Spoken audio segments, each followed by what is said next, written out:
बच्चों हम सरकारी स्कूल का मैथ पूरा करा रहे हैं और हमने अपना यूट्यूब चैनल विशेष रूप से जो कमज़ोर बच्चे हैं उनके लिए बनाया है। और बेटा हम मैथ आपको ऐसा पढ़ाएंगे कि मैथ की आपको जड़ से ख़त्म कर देंगे। आप सारी वीडियो को बहुत ध्यान से देखें, ठीक है। फिलहाल शुरू कर रहे हैं। पहली प्रश्नावली है, क्लास 9th का मैथ है कि प्रश्नावली 1.1, ठीक है। हम देखो ये प्रश्न तो है ये बच्चों, ये 4 प्रश्न है, इससे अलग भी कराएंगे। जरूरी नहीं है एग्जाम में बच्चों ये प्रश्न आए, क्योंकि 9th का पेपर बच्चों बाहर से बन के आता है, बोर्ड से बन के आता है, ना कि अब स्कूल में बनता है, ठीक है। आप इस डाउट को निकाल दीजिए। अरे ये तो कराई रहे हैं और अलग से भी कराएंगे। जरूरी कोई है कि गेई इस टाइप के प्रश्न अलग से भी तो रख सकता है। चलो हम प्रश्न की ओर चलते हैं, ज़्यादा समय नहीं लेते हुए, और जब भी समझाएंगे। देखो बच्चों, क्या नीचे दिए गए कथन सत्य या सत्य हैं? कारण सहित उत्तर दीजिए, है ना भाई, बिल्कुल आराम से। देखो पहला प्रश्न, प्रत्येक पूर्ण संख्या एक प्राकृतिक संख्या होती है। देखो हम साथ के साथ समझेंगे पूर्ण संख्या क्या है और प्राकृतिक संख्या क्या है, जब भी तुम्हें बताते जाएंगे। देखो पहले तो बच्चों हम पूर्ण संख्या के बारे में जान लेते हैं। पूर्ण संख्या क्या होती है, ठीक है बच्चों। जो पूर्ण संख्या होती है 0, 1, 2, 3, 4 डॉट डॉट डॉट डॉट अनंत के 8 नहीं है कि अनंत का चिन्ह है ना। पूर्ण संख्या 0 से लेकर सभी के पूर्ण संख्या, 0 भी पूर्ण है, 1, 2, 3, 4 है ना, सभी पूर्ण संख्या है। अब दूसरा नंबर है प्राकृतिक संख्या। जी प्राकृतिक संख्या क्या है, ठीक है, जिसे नेशनल नंबर बोल देते हैं इंग्लिश में।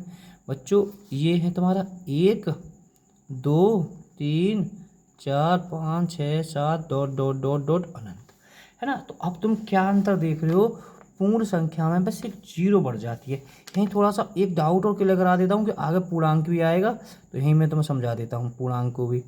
बेटा पूर्णांक संख्या क्या है, ठीक है। पूर्णांक संख्या देखो 0, 1, 2, 3 डॉट डॉट डॉट डॉट अनंत, -1, -2, -3 डॉट डॉट डॉट डॉट अनंत, ठीक है। अब यहाँ तुम क्या देख रहे हो, पूर्णांक संख्या में माइनस में भी आ जाती हैं। 0 तो है ही है, ठीक है, और माइनस में भी आ जाती हैं। जो प्राकृतिक संख्या की खास बात यह है कि 1 से शुरुआत होती है, इसमें 0 नहीं आती है। पूर्ण संख्या में 0 आ जाती है, इसमें ऋणात्मक नहीं होते हैं, ठीक है। तो अब यहाँ अगर हम देखें ध्यान से, तो सबसे बड़ी मतलब सबसे ज़्यादा किस में, पूर्णांक में, पूर्ण में, और इसमें कम है ना। तो अब देखो पहले ध्यान से देखो, प्रत्येक पूर्ण संख्या एक प्राकृतिक संख्या है। प्रत्येक पूर्ण, अरे पहली जो पहला तुलना किसकी हो रही है, पूर्ण की और प्राकृतिक की। अरे पूर्ण क्या है, बड़ी है। बड़ी बड़ी क्यों है, क्योंकि इसमें 0 फालतू है, ठीक है। तो बच्चों ये गलत हो जाएगा, या थोड़ी सी रख लीजिए। जब कभी पहली चीज बड़ी हो, वो प्रत्येक कभी नहीं हो सकती। अब कह रहा है एक बार और समझिए, प्रत्येक पूर्ण संख्या एक प्राकृतिक संख्या नहीं जी। प्रत्येक पूर्ण संख्या, ये कह रहा हो देखो कि ये पूर्ण संख्या प्राकृतिक संख्या नहीं है, क्योंकि 0 नहीं है। तो आप कारण सहित आप लिख देना पहले नहीं। क्यों क्यों नहीं है, क्योंकि इसमें 0 है, क्योंकि 0 प्राकृतिक संख्या नहीं होती। 0 प्राकृतिक कहाँ शुरू होती है, 1 से होती है। अब दूसरे पर आओ, देखो बड़े ध्यान से, प्रत्येक प्राकृतिक संख्या एक पूर्ण संख्या है।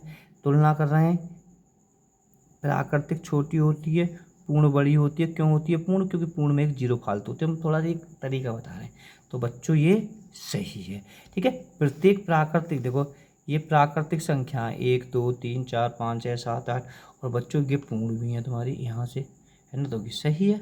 बात समझ में आ गई। अगले को देखो, तीसरे को, तो ये पहला आपका गलत हो जाएगा, असत्य लिख देना, इसमें सत्य लिख देना। अब इसे देखते हैं तीसरे को, प्रत्येक पूर्णांक एक पूर्ण संख्या है। अब ध्यान से देखो, प्रत्येक पूर्णांक, अब मैंने बताइए पूर्णांक, पहले देखो पूर्णांक तो सबसे बड़ी है, भाई पूर्ण से तो बड़ी है ही पूर्णांक, तो बच्चों ये क्या हो जाएगा तुम्हारा, असत्य है। समझो देखो, प्रत्येक पूर्णांक, ये पूर्णांक है, माइनस में भी है प्लस में भी है, और पूर्ण संख्या नहीं है। क्यों नहीं है, क्योंकि इसमें पूर्ण संख्या में ऋणात्मक नहीं होती हैं। जो कि पूर्ण संख्या हैं इनमें ऋणात्मक नहीं है, ठीक है, तो इसीलिए ये असत्य हो जाएगा। समझ में बात आई, आगे होगी। अब चौथा, प्रत्येक परिमेय संख्या एक पूर्ण संख्या। अब बात परिमेय की आ रही है, तो परिमेय बच्चों क्या होती है, देखो परिमेय भी सीख लीजिए साथ के साथ।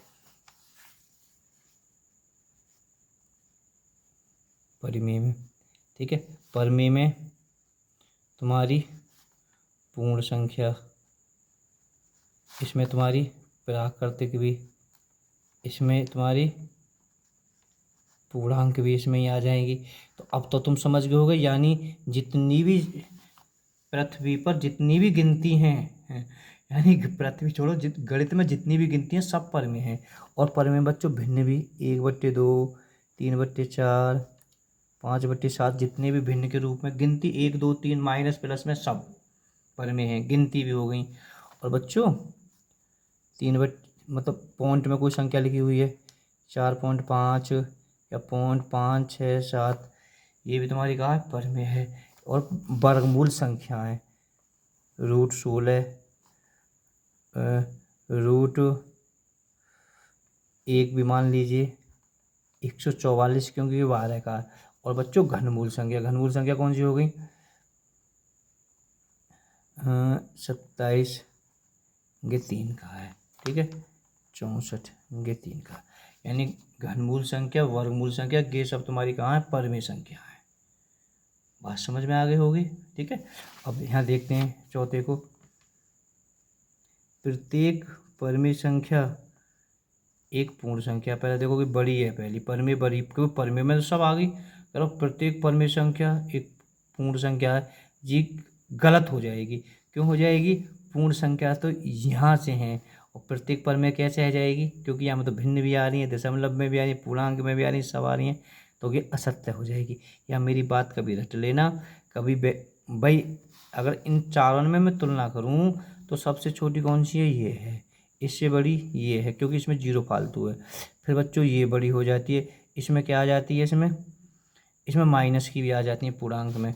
और परमेय इनसे भी बड़ी है, क्योंकि पूर्णांक में ये दोनों तो छुपी छुपी हैं ही हैं, और परमेय में क्या आ जाती है बेटा, भिन्न के रूप में भी आ जाती है, दशमलव के रूप में भी आ जाती है ना।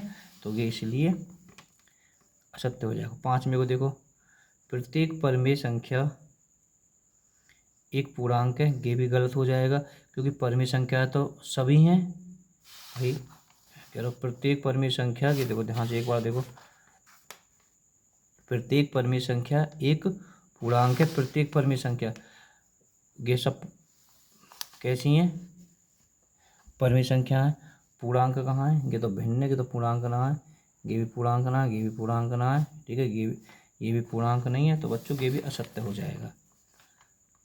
चलो देखिए, प्रत्येक पूर्णांक एक परमेय संख्या, पहले तो देख लीजिए, पहला वाला छोटा है क्योंकि पूर्णांक छोटा, पूर्णांक से परमेय बड़ा है, तो ये सत्य हो जाएगा क्योंकि कह रहा प्रत्येक पूर्णांक एक परमेय है। बताने की जरूरत नहीं है, यहाँ मैंने लिख भी रखा पूर्णांक, ठीक है, जितनी भी पूर्णांक संख्या है सब परमेय संख्या कहेंगे, ये तो परमेय संख्या है ही हैं सभी, तो ये सत्य हो जाएगा। अब सवाल दूसरे को देखो, क्या 0 एक परमेय संख्या है, क्या आप इसे p/, रूप में लिख सकते हैं, जहाँ p और q पूर्णांक है और q है का है 0 नहीं है।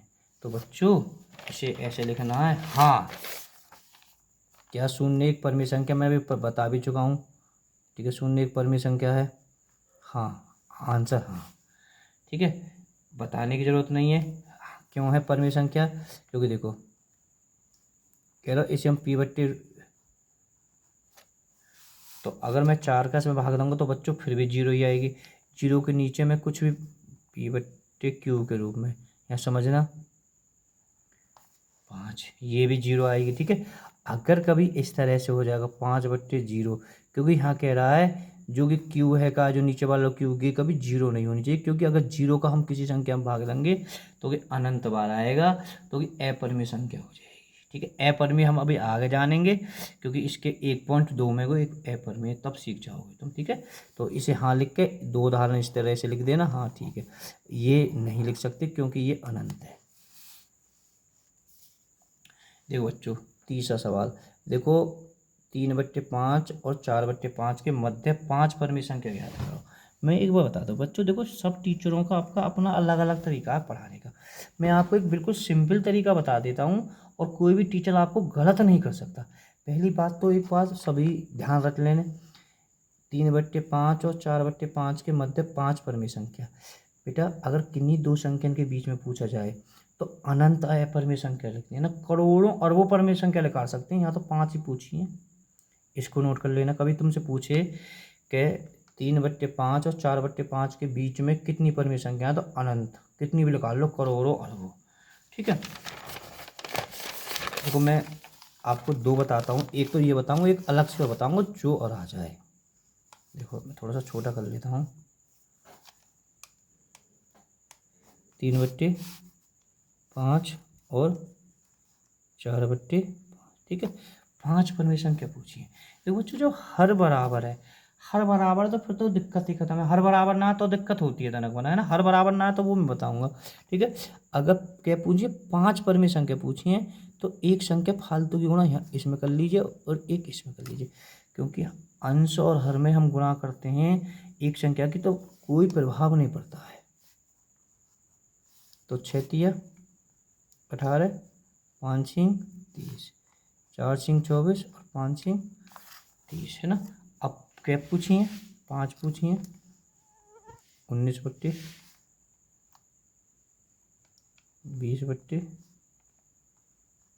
20 और 1 21/30,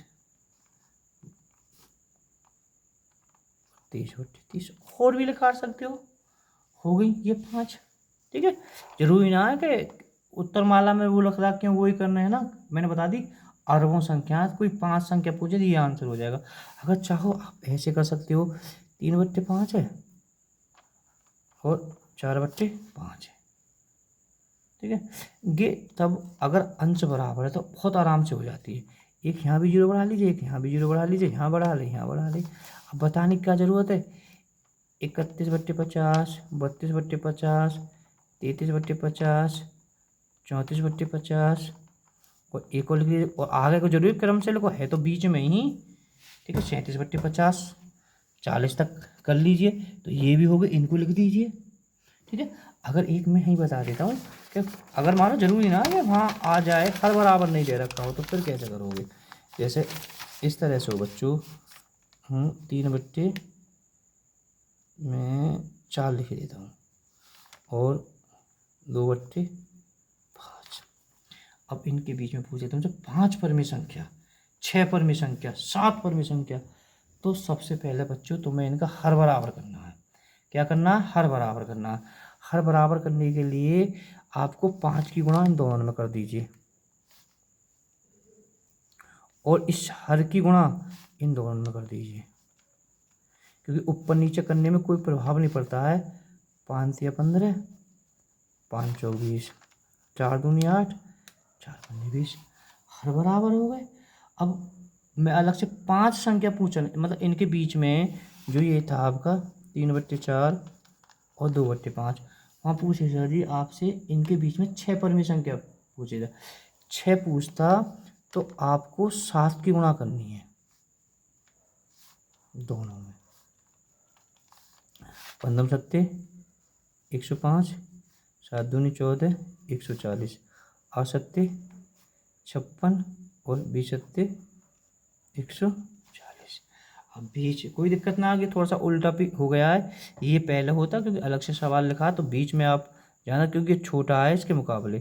तो 57/140 और 58/140, 59/140, 60/140, 4, 61/140 में आगे और लिख देता हूँ 99/140, 1 2 3 4 5 6, बस 6 हो गई, खत्म कहानी। अब देखो चौथा सवाल। देखो बच्चों, टीचर मैंने बता दी देगा 3 और 4 के मध्य 6 परिमेय संख्या। अब कहने लगो सर जी इसमें तो भिन्न नहीं है, तो क्या दिक्कत है, तो हर संख्या के नीचे 1 होता है, हर संख्या के नीचे 1 होता है। अब तो और आसान है, उदाहरण पे मत जाओ लाड़ लो, क्या पूछिए 6 परिमेय संख्या पूछिए, तो 7 से ऊपर नीचे गुणा कर दीजिए। 7 × 21 और 7, 7 × 28, 28, क्योंकि कोई प्रभाव नहीं पड़ता। अगर मैं यहाँ भाग दूँ ना, 7×21 अब भी के 3 है, 7×4 = 28, अब भी के 4 है। तो क्या पूछिए, 6 पूछिए भाई। 22, 23, 24, 25, 26, 27।